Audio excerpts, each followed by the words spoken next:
Hi, I'm Rachel, a resource expert and career coach for museum educators who are stretched thin but long to fall in love with their world-changing work. After over 15 years with my own hands in the glitter, I know how it feels when your board thinks your work is childish because you work with children. I know how hard it is to lead a tour on a difficult subject, and I know the frustration of waiting on a school bus that is 20 minutes late. Or worse, 10 minutes early. As I'm heading towards the second half of my career, I find myself with a passion to help my fellow educators reverse the chronic state of being overworked and underappreciated so that they can reclaim their creativity and emotional energy. Join me and my museum buddies as we share our best tips, tricks, and techniques for modern museum education. Hi everyone, welcome back to the 12 Days of Christmas Museum Education Edition, my holiday gift to the educator community. So, as you know, for the next few days, I'm releasing short podcast episodes with actionable tips and grounded in current research to help you level up your museum education programs. So, I don't know if you listened to yesterday's episode, it was a little bit less action-oriented, more just like grounding ourselves in the history of our field.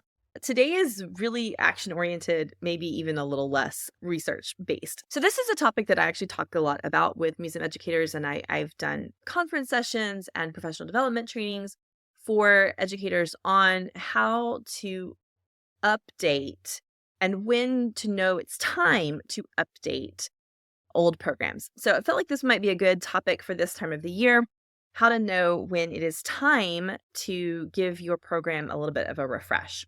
So for most museum education departments, we have, our go-to programs, the ones that we can just do without thinking too much about it. They're pretty standard programs. They might be our signature programs. They're sort of the bread and butter of what we do all of the time.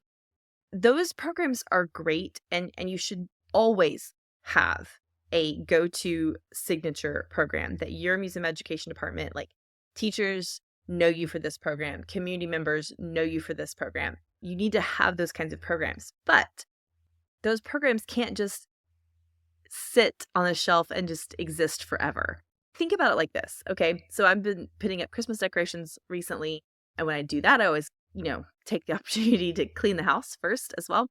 And, you have those like knickknacks on your shelves that you love. They're special. They are a part of your home, and you're never going to be without them. But if you don't take them down and dust them off every now and then, they get grimy. And it's kind of like that with our education programs. I'm not suggesting that your go-to program needs to just be totally scrapped, but maybe it's time to take it off the shelf and dust it a little bit, freshen it up a little bit. So how do you know when it's time to freshen up a go-to signature program? Well, the first way to know is, can you do it on absolute autopilot? If you feel no spark of enthusiasm for that program at all, then that will definitely come across to your audience. If you feel like you have done this program so many times, not just can you do it with your eyes closed, but that you could do it when you were actually asleep. That is not the energy you want to be bringing to a program for an audience, especially of children who tend to bring a lot of high energy. You need to match their energy. So if you are feeling like every day is exactly the same, if you're feeling like, at the beginning of Groundhog Day, what's that actor's name? Bill Murray.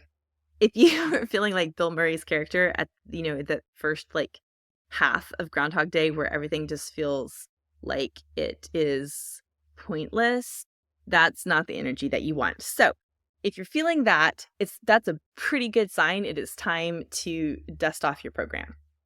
One of the ways that you can tell if it's a good time to make some changes to a program is to look at the data. So you need to embrace your numbers. Don't get lost in them. Don't be afraid of them, but just embrace them. So your numbers tell a story, but don't let the numbers that you're looking at tell a story of judgment. Okay, this is something that took me a really long time to learn. And I would look at a program and I would think, man, this program is terrible because it doesn't have the numbers behind it, even though I love it. Or this program has great numbers, but I really hate it. And I would let those numbers define how I felt about myself, how I felt about my staff, how I felt about our programs in general.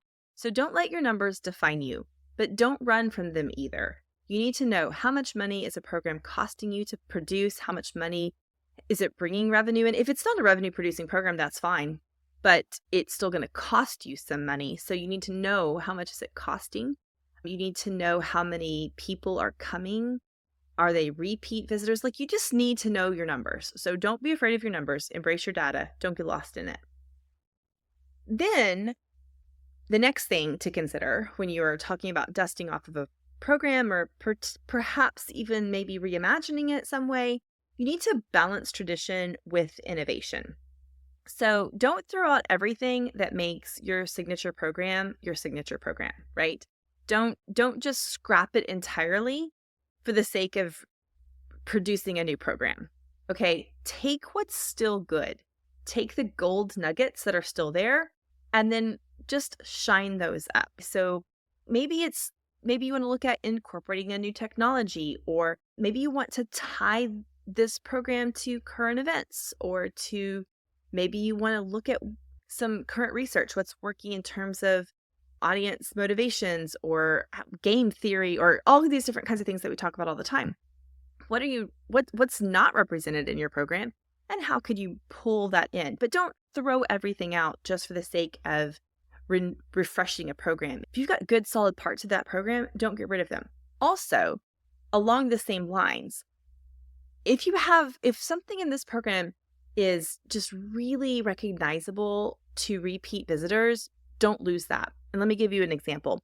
So I worked for a long time at a museum where we did this one program that was kind of like an everyday life program. We just talked about what was life like back in, that program sort of looked at like the 1870s to the 1880s. And as part of that program, there was a particular craft. And that program and that craft predated my time at that museum by, I don't even know, probably at least, I'm going to say at least a decade. No, I'm going to say longer, maybe even longer. I mean, it had been something that they had done for I don't even know how long. Over the time that I worked there as an educator and as an assistant director of education, we updated the interpretation of that program a couple of times, and we changed some of the logistics of that program.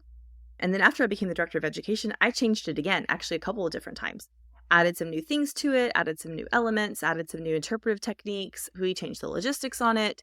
We freshened this program up multiple times to make it a better fit for our audiences, a better fit for our staff, a better fit for our space. But one thing we never did was replace that craft, because I would literally have grandparents accompany their grandkids as a chaperone and say, I remember when my son or daughter, came on this same exact field trip and they made this same exact craft.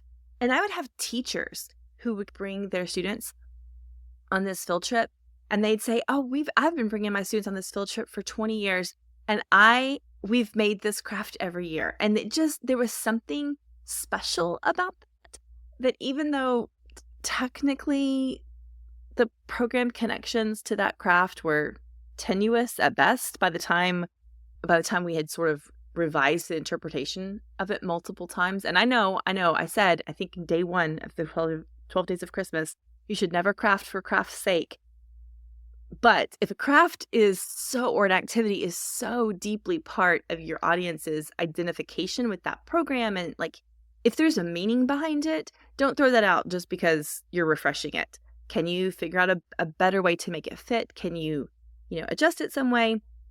Feel free to play around with things, but, hold on to traditions that are still serving you well. Okay, so once you've decided that it's a good time to make some changes, and maybe you even have some ideas in mind, how do you actually make the leap to make changes, graceful changes to a program? And this is something I can talk about at length because I have been guilty of making big changes in very ungraceful ways. Maybe I'll do a podcast episode about this next year. I have a couple of really fantastic failures in my past where I made changes to a program and completely underestimated the response from stakeholders, the parents or the teachers who might be involved.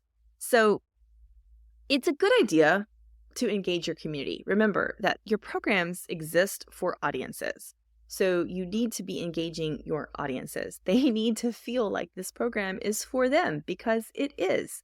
If you could come up with the most fantastic museum education program ever imagined, but if it's not resonating with your audiences, then it is a useless program. Museum education programs are only as useful, they're only as good as the audiences who engage with them. So you might consider engaging your community. Before you overhaul everything completely, get some input from an audience. Do you have a teacher advisory panel, or do you have a group that you could pilot this program to? Start small, try it out, see if your new ideas are landing well before you make them permanent or overhaul or invest too much money into making big changes. So engage your community and pilot things small. The other thing I would say is you should document everything. You need to be keeping track of what works and what doesn't work as you're rolling out changes. So everything you change, if it's an exhibit, you need to be tracking how many people are engaging with that part of the exhibit, or are they skipping it entirely? If it's a program, this might be something that you sort of just kind of observe. Maybe you need to ask your staff to give you input. Are there parts of the program that they're losing their audience? Like the audience is sort of, eyes glazing over, or they seem to be getting bored. Is their body language disinterested, or is their body language engaged? So track these changes. If you're changing your marketing copy, then track those changes as well. So look at what you're doing and try to determine whether or not it is successful as you're rolling out changes. Remember, everything here should be fluid and flexible, especially when you are sort of when you're in the time of change. Like, hold things with a loose hand and be prepared to be flexible and iterate and change back or change forward depending on what your response is. So the bottom line here is that retiring an old program does not, or even just retiring parts of an old program, does not mean that that program was a failure. And this is where I think I failed in my experiences. When I tried to overhaul things, I gave the impression that the way we had done it in the past was a failure. And that's not necessarily true.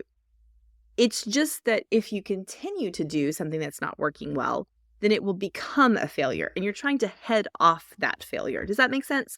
You don't want to intentionally keep doing something that isn't working well. That is a failure. So don't frame changes as failure. Frame changes as improvement. You can improve on something that's already been good. It doesn't have to be bad to be improved. It can be good, and then it can become great. And that's the mindset. And that's the energy that you want to embrace here. And so to just wrap it up and kind of, put a little Christmas bow on this, remember that every ending is the beginning of something new. So get excited about embracing change and dusting off old programs and tweaking them a little bit to see if you can make them actually a better fit. And that way we can take our programs from good to great as we move into this next year. All right, so I hope that this episode was inspiring to you and that you are motivated to take a look at what you're doing and see if it can be a better fit for you or your audiences in the future. If this is resonating with you, I would absolutely love to hear from you. So send me an email, or you can find me on LinkedIn, send me a DM. If there's any way I can help you, feel free to reach out. If you're looking towards your professional development goals for next year, I would love to help you meet those. So feel free to check out all the things that I have to offer on my website, and I will be back here tomorrow for day 6 of the 12 Days of Christmas. Thank you so much for joining us. If this episode has been helpful to you or interesting, please take a minute to like, subscribe, and leave a review, which will help other museum educators find this resource. As always, if you would like to work with me more directly, have any questions, or would like to be a guest on the podcast, you can find links to all that and more on my website, modernmuseumeducation.com. I'll see you back here next time, and in the meantime, please remember that your work is not childish just because you work with children.